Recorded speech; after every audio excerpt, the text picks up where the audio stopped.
Hello bachcho, let's read a given question. The question says three rods of same dimensions have thermal conductivities 3K, 2K and K. They are arranged as shown in the figure with their ends at 100 degrees Celsius, 50 degrees Celsius, 20 degrees Celsius. The temperature of the junction is, so option A given as 60 degrees Celsius, option B given as 70 degrees Celsius, option C is 50 degrees Celsius, option D is 35 degrees Celsius. So in this question हम क्या मान लेते हैं कि suppose the junction temperature be theta. Alright, theta is given or we are interested in calculating this value of theta. So as a key concept we can write, by definition we can say heat supply can be written as or the rate of heat flow, या इसे हम thermal current भी कहते हैं, ठीक है ना, या heat current भी कहते हैं. Q by T is given by the formula delta T by K L by Ka, ठीक है. So L by K is nothing but it is considered to be as the resistance और of thermal current. In case of thermal current resistance क्या मानते हैं हम, L by के ए, ठीक है. So this is by the definition we have already studied. अब यहाँ पे वी नीड टू अंडरस्टैंड, जैसे करंट का किरचॉफ लॉ होता है जिसे हम जंक्शन लॉ भी कहते हैं, Kirchhoff first law that is junction law.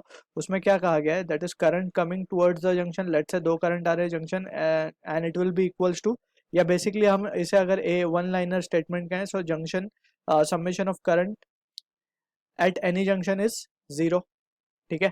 सो यहाँ पे वो करंट इलेक्ट्रिक करंट की बात हो रही है, बट द सेम फॉर्मूला, इसी की तरीके से formula we can write the heat current at any junction will be zero. So we can write summation of heat current, जैसे हमने डिस्कस किया summation of heat current that is H होता है क्या, डेल्टा टी बाई आर या delta T by L by K, ठीक है. So heat current will be zero, यानी कि अगर इसको अब हम अप्लाई करने की कोशिश करें, सो वी कैन से यहाँ से करंट चला, ठीक है ना, इसको हम मान लेते हैं ये करंट है H1.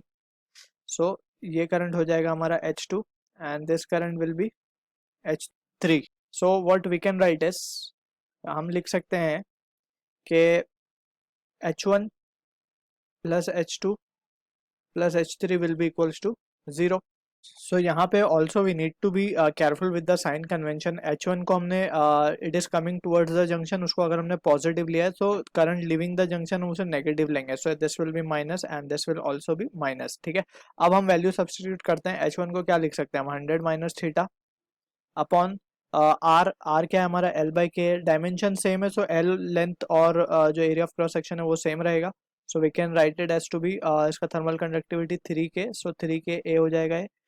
Minus of this can be written as, अब इसको क्या लिख सकते हैं हम, थीटा माइनस ऑफ 50 अपॉन, इसमें आएगा L बाई 2Ka, ठीक है, minus of, will use the bracket over here. So यहाँ पे हम लिखेंगे theta minus of 20 divided by LKa, ठीक. सो अब इसको that will be equals to zero. अब इसको फर्दर रिजॉल्व कर लेंगे. So we can say L by K common निकाल के we can put it to zero.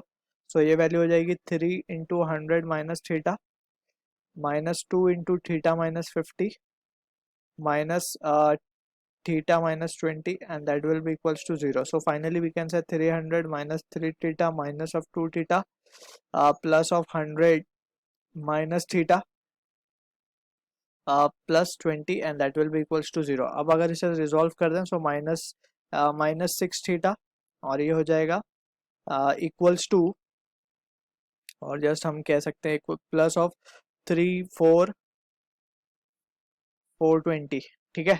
So finally हमारे पास थीटा की वैल्यू क्या आ रही है, theta is coming and that is equals to zero. So यहाँ से हमारे पास थीटा की जो वैल्यू आएगी that will be equals to 70 degree Celsius, ठीक है. So this is the answer to the question जो कि मैच होगा हमारा ऑप्शन बी के साथ. I hope you understood the solution. All the best.